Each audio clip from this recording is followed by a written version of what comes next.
Hello, Shaman King fans. Welcome back to What's the Difference, where I compare a given media's various different adaptations. Now, in terms of the Shaman King series, where we're at in the manga is the last little bit that was actually able to be adapted into the original anime. And for the most part, for the original anime, this is just bits and pieces. However, I found that with a lot of different adaptations, they tend to kind of hit several of the same story beats just because of the way that the story was leading. So while the manga and newer anime go in one direction and the original anime goes in another, there's still certain elements that still kind of line up. Last time we saw the resurrection of Ren in the manga, and that also served as a bit of a power boost for Ren because of his near-death or, well, basically death experience. And that can be a great increase to your Furyoku or mana level. Whereas in the original anime, it was more that he was greatly injured and he was able to be saved by Faust. So a similar plot beat, but where in the manga and newer anime, Ren was struck down because he felt a great guilt and wanted to atone for his murdering of Crom. In the original anime, he was injured trying to save a friend. And while these are two different situations, Ren was still in the process of becoming a better person in both versions. But whereas Ren has received his power boost, the manga also has moments of a boost in power for Horohoro, power or capabilities, I could say, and for Chocolove. And while the original anime doesn't quite boost their power in the same way, it does have moments dedicated to these specific characters, so they're given a little bit of moment to shine. So, where I'm at currently is Volume 21 of the manga, Chapter 185, and depending on where you're reading for this from, it's either called Epilogue Part 3 Victory, or just simply The Ice of Victory. For the anime, the original anime, I'm at episode 48, Dragon Missionary, which I'd already previously covered, but it is a Horohoro specific episode towards the tail end of the original anime, and so I feel that it's apt to go over it just briefly to reflect on it a bit. And for the newer 2021 anime, I'm at episode 35 Ryu. Now, briefly shifting through the 2001 anime, we had the event that took place during the Shaman fight, the various different battles, and so on and so forth. And whereas Horohoro's major battle in the manga was a battle that pertained to survival of the fittest and all that, his philosophy on how a lot of things happened and how they worked throughout the world, kind of accepting your place in the world. For Horohoro, this situation in the original anime was all about these missionaries who felt that children shouldn't have a place in this shaman fight and that it was a burden too great for someone so young, which to a certain degree makes a lot of sense. And in a way, both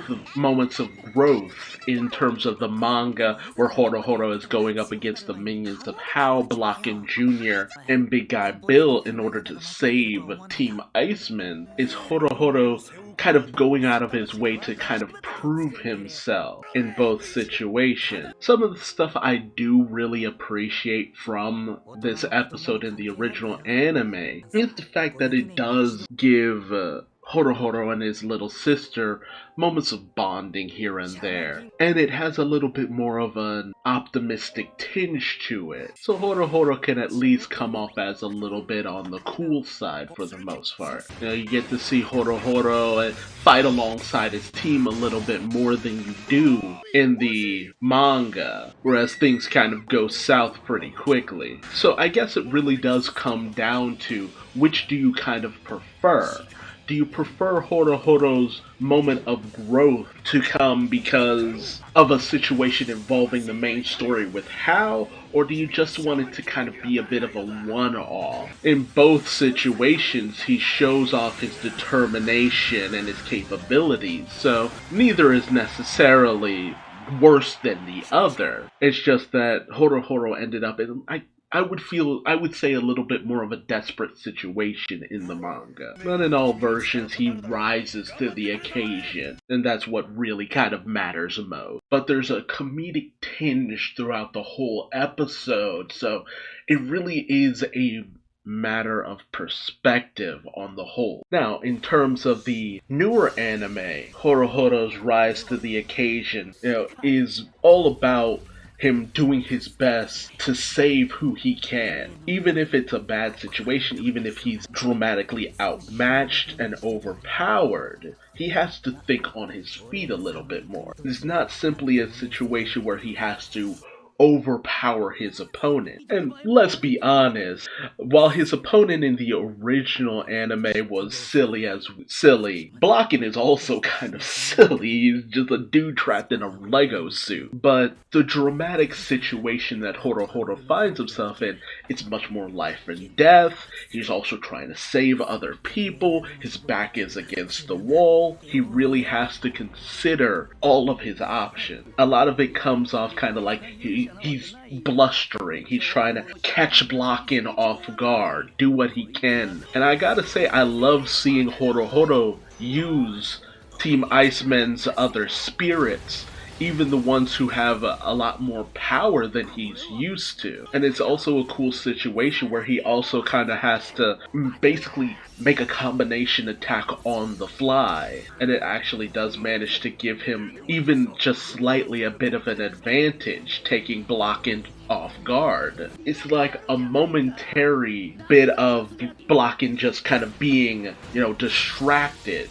And he's just completely caught up in his hubris. He just continues to think he has the upper hand no matter what. But the thing that Horohoro uses to his advantage is the terrain. He finds himself in the sea, where Horohoro's actually able to make the most use out of what he can do specifically. I also love that he notes that the spirit that Pino commands, Bad Death, is a lot more powerful than he's used to, and could even freeze the sea in an instant, trapping Blockin. And I love this moment for Galen where he's just like, this is the true essence of why the Shaman fight is the way it is. Because while someone might have a greater amount of Furyoku, strategy, capability, thinking on the fly, being able to overcome even the most impossible of odds, that also makes you worthy to be Shaman King. I even love this moment where, Horohoro could just end Blockin there and then, just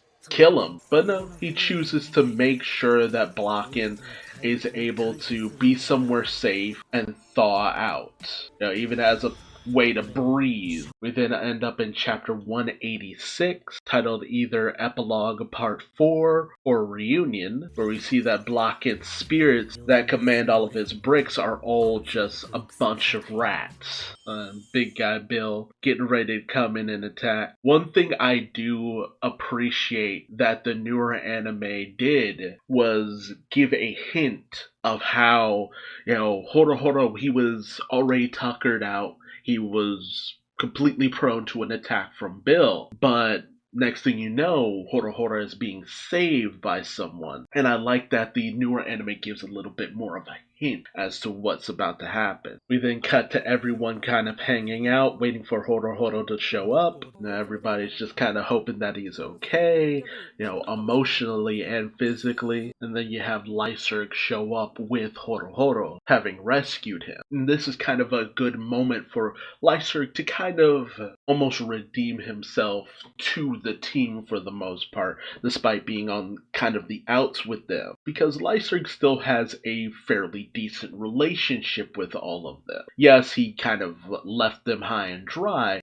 but he hasn't completely turned away from Yo and the way that he does things. And a similar situation also kind of happens in the original anime in episode 60, when Ren was injured and needed to be healed, and everyone was under attack by the minions of Hao. Everyone's back was against the wall, they were completely overwhelmed.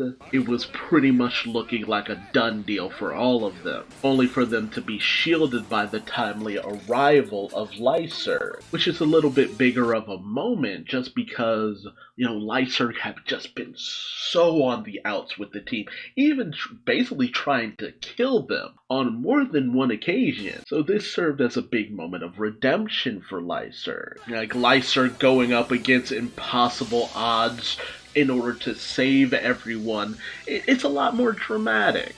Rather than him just kind of saving just Horohoro, he manages to save all of them. Although, the thing about how the original anime works is that the powers always feel a little bit inconsistent in certain areas. Like Lyserg has gained amazing power here through the combined merging of morphine with the various different angels of the X-Laws. And even when Hao's forces go in for one more final attack, Lyserg even completely sacrifices himself in order to take the hit, and is almost taken out himself, only for him to be rescued by the revived Red. It's a very dramatic moment. Again, like, they're really trying to build up the drama. He helped them, they help him, and Ren, having a near-death experience, now has the power to completely dominate the forces of Hao. And Lyserg is basically kind of accepted back for the most part, and he even takes the moment to apologize. And I have mixed feelings about them accepting him so easily, but then again, they had wanted this from the start. They didn't want Lyserg to stray too far into his own darkness. And Lyserg kind of finds himself in a little bit more of a repentant role, because he's kind of given into that kind of nature he had just completely discarded up until this point. Whereas in the manga and newer anime, we see that the only person that he had managed to strike down was Big Guy Bill, completely decimating the guy. Though the newer anime does cut out a lot of the discussion amongst Hao's followers about how, Big Guy Bill, if he manages to recover from this attack, will have even greater Furyoku, but how Furyoku sometimes doesn't always guarantee victory in the case of blocking. Though I will admit, the newer anime kind of cut into the chase. It's just like,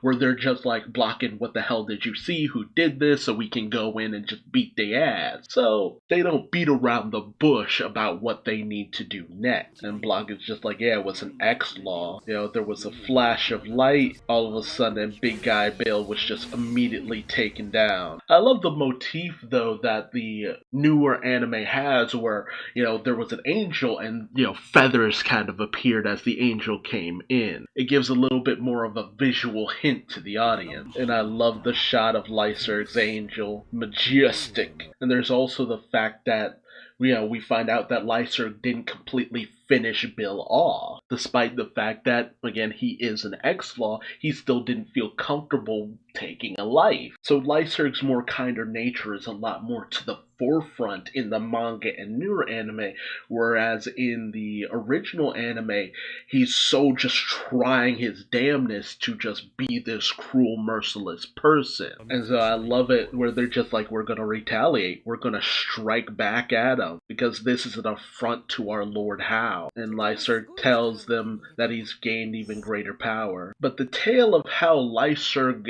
received his angel happens very differently between the original anime and the manga. For the original anime, it had happened when, Morphine had gone to get Yod in order to stop Lyserg from, harming innocent people, and Lyserg completely disregards Morphine, even going so far as just discarding the last gift that he received from his father, as well as Morphine herself, which always just, that was the one thing that really just incredibly rubbed me the wrong way. Like, they were really trying to build up just how far past any form of redemption Lyserg was, and then he's just given an angel right then and there, the thing that he had been seeking after. And that's how he receives his angel Zuriel. And, he's just completely disregarded the whole reasoning behind why he was even seeking vengeance. So that always just rubbed me the wrong way.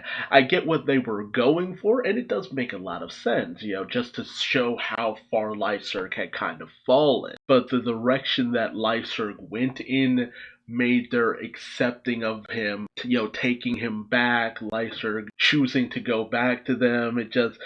It felt like he had gone so far in this one direction, having him go back to Yo and his friends just felt weird to me. No, he would have just stuck with the X-Laws and probably would have got himself killed in the process. At least that was things from my perspective. Whereas things play out a lot differently in the manga and newer anime. Lyserg, he's still sweet on Yo and his friend, and Marco sees that a lot. Lyserg is constantly, referring to Yo still as a friend. He still sees him as an ally. That struggle where Lyserg, isn't completely on board with killing for his revenge. He's still not completely on board with everything that he needs to do. He thought, straight up just joining the X-Laws would make things easier, but no, he's still deep down a kind kid, and you see that at the forefront of his character. Also, we've ended up in chapter 187, which is either Epilogue Part 4 Boy or My Angel, depending on which version of the manga you're reading. And the way that Lyserg is given his angel, it rolls out very differently, as Marco tries to reaffirm the beliefs of the X-Laws to Lyserg. So in one version, Lyserg is wavering. In the other, Lyserg goes deeper into his conviction of wanting to be just like the X-Laws. The more time he spends with them in the original anime, the more like them he tries to become. Whereas the more time he spends with them in the manga, the more he starts to realize that's not the person that he is. Interestingly enough, they cut out some of the explanation to Lyserg that Marco gives for justifying why they, have the death penalty and all that. And then Marco tries to use Vinstar, Kevin, and Mina's deaths as a way of kind of pushing him forward. This ending of a life, the sacrificing of a life, not being afraid to do what needs to be done. That the X-Laws are ready to die at any moment, and so he should be willing to kill at any moment as well. And so they show off their armory, the X-Armory, where all of their mediums are stored, and the way that Zuriel is introduced here, whereas in the original anime,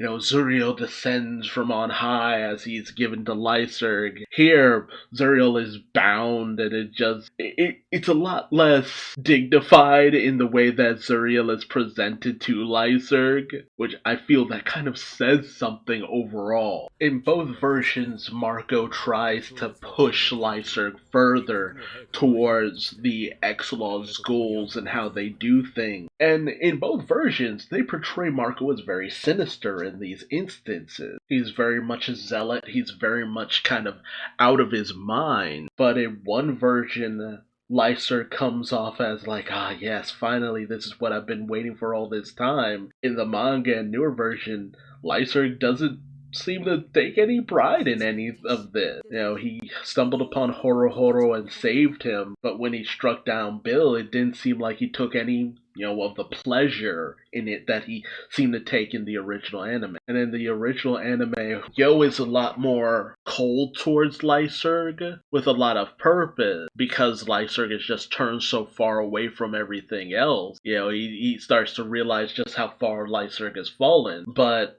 in the manga and newer anime, it's like Lyserg's kind of teetering on the edge in Yo's eyes, and he's not sure how to approach what he needs to say to Lyserg. They try to take care of Team Iceman as best as they can. I also love how Horohoro is starting to feel some kind of way about all the patch officials, feeling that they're kind of shady, especially because of Magna and Necron, which is something that the original anime doesn't really go into. Just, they allude to it here and there in the original anime that something's not quite right about the patch, but they never really completely capitalize on it because, they kind of ran out of time to do anything with that plot line. And that's one of the bigger differences. In the manga, while he's not completely on board with the direction that Lyserg is going, because Lyserg still treats Yo very much as a friend,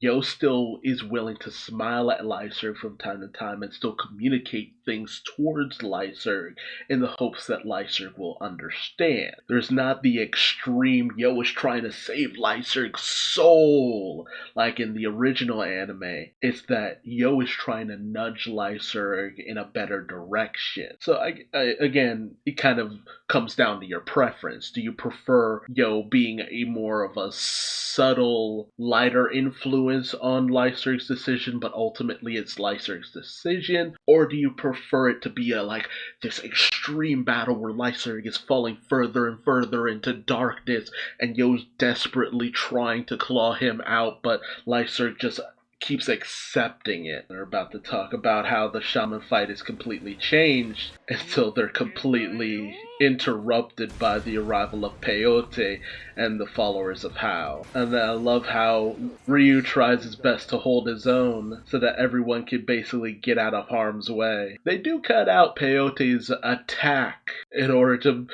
blow everyone up before they can escape. And, Yo's feelings towards what Lyserg did is just well, they simply came for revenge. That's all this is. Although I feel kind of iffy on the way this is presented to a certain degree, because, Lyserg was trying to save Horohoro in striking down Bill. But, as you've seen previously, especially even after Ren was grievously wounded, Yo tries his best to kind of diffuse any combat situations as much as possible. He's not trying to go in and engage with the minions of Hao, because he mostly doesn't want to fight on their terms. Whereas Lyserg, that's the lesson that Yo is trying to teach Lyserg. Engaging with these people in the way they want to be engaged with just kind of increases the ferocity with how they come back at you. We've ended up in chapter 188, which is either Epilogue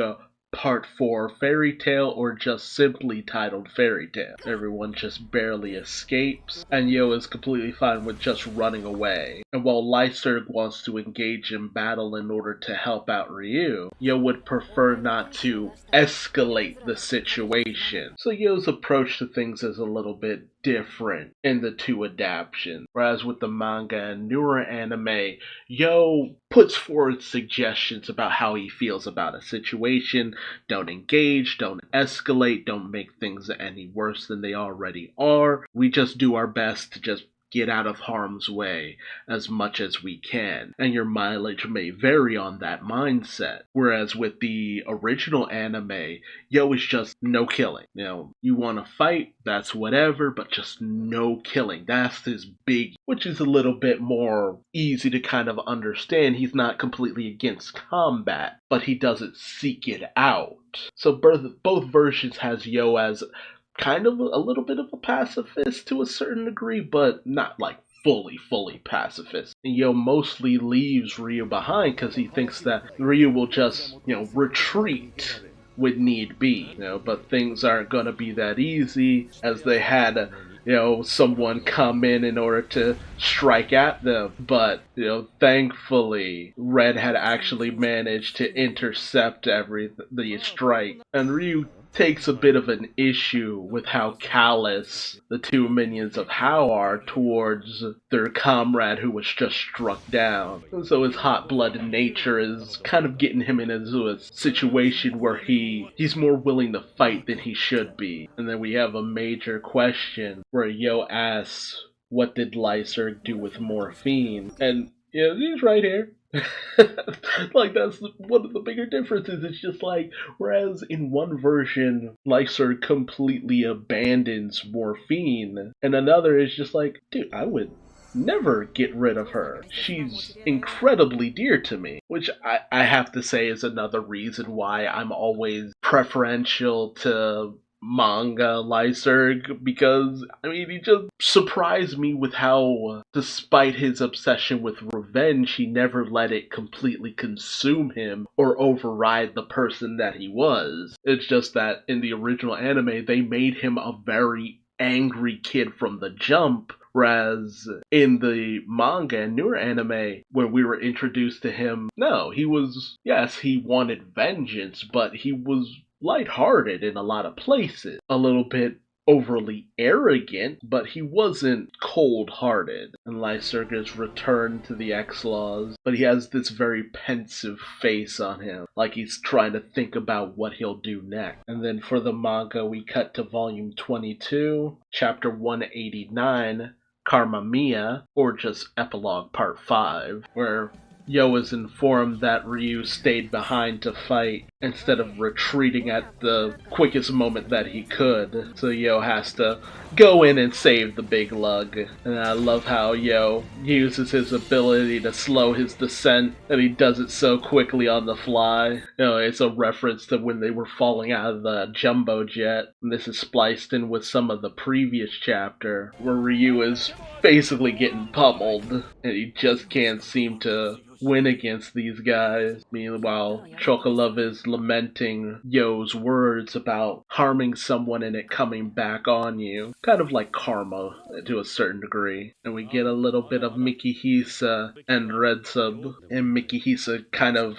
taking on the role of their father for the most part. However, before they can get comfortable, Seiram seems to sense something, as Ryu is completely overwhelmed. A lot of events here are reordered a lot. Although I won't say it's a bad thing. It's a little bit more comprehensive in the anime than it is in the manga, where the manga jumps around a lot more than the anime does. And Ryu almost starts to kind of fade in between life and death. And whereas it looks like Ryu's about to kick the bucket, he's suddenly saved by one of the Buddhas he sees as he thinks he's drifting off to the afterlife. And we end up in chapter 190, it's either Gandhara the third player or Epilogue Part 5 the third force, which is again them just burning through these chapters. And they completely cut out some of Ryu's dialogue of thinking that he's dreaming, and a little bit of a bit of comedy going on. It seems like the anime cuts out a lot of the more comedic beats just to kind of keep the story moving, which take that how you will. But Hao's minions are just like, yeah, these are people way above our pay grade. Gandhara, or Gandhara, is a who's who of powerful people, and their leader, Lady Sati, addresses Ryu as though she heard this plea from someone. As Ryu wonders how he was saved and who would have healed him, Lady Sati lets it be known that it was because, I guess, she heard Yo's telepathic plea, and then everyone basically clears out afterwards. One thing they did cut out was the fact that while Ryu wasn't necessarily weaker than both Turban and Peyote, Yo and Amidamaru did discuss that it was possible that what the two of them were throwing at Ryu, he just didn't know how to handle it, which is why he was having so much trouble with them. So it wasn't so much necessarily that he was weaker, it was just that he didn't know what he was up against. And then Horohoro kind of insulting Team Iceman for their weakness, and Chocolove is kind of lamenting his life for the most part. This cruel murder of a man on Christmas, everything that he's done, the people that he's lost, and his old friend. He wants to go see them since they're on the island. However, what he finds is less than pleasant, as they've all been brutally murdered. And of course, Horohoro is pissed, and then he sees the golem, and it was Redzub come to get revenge. And while Horohoro is whereas Chocolove is completely willing to go in and strike them down for killing his friend, Redzub makes it known that this is revenge for killing his father, taking Chocolove completely off guard. So that's a lot of why the whole situation with Lyserg striking down Big Guy Bill and Turban and Peyote coming in for revenge was such a big thing, and Yo speaking out against it because it was leading into Chocolove's whole situation, which is not really a thing in the original anime, because his whole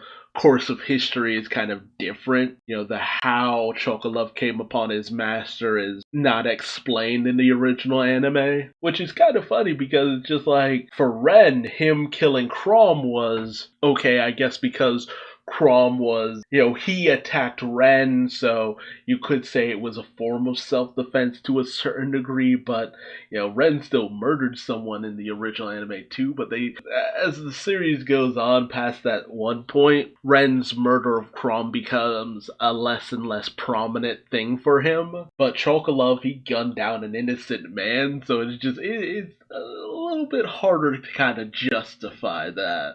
And there we go. A lot of different aspects. They managed to cram a lot from the manga into this latest episode of the newer anime, from Horohoro's battle against Blocken, Lyser kind of coming to a certain degree back into the fold of Yo and his friends, Ryu's battle against Hao's minions and how that went south, the introduction of Gandhara, which is the third power of the Shaman fight outside of Hao's forces and the X-Laws, as well as the start of Chocolove's storyline, which is honestly really brutal. Chocolove's storyline is a very intense one, and I can't wait to see how people respond to that. So let me know your thoughts on this in the comment section below. Do you feel that ultimately Horohoro's story was better in the original anime,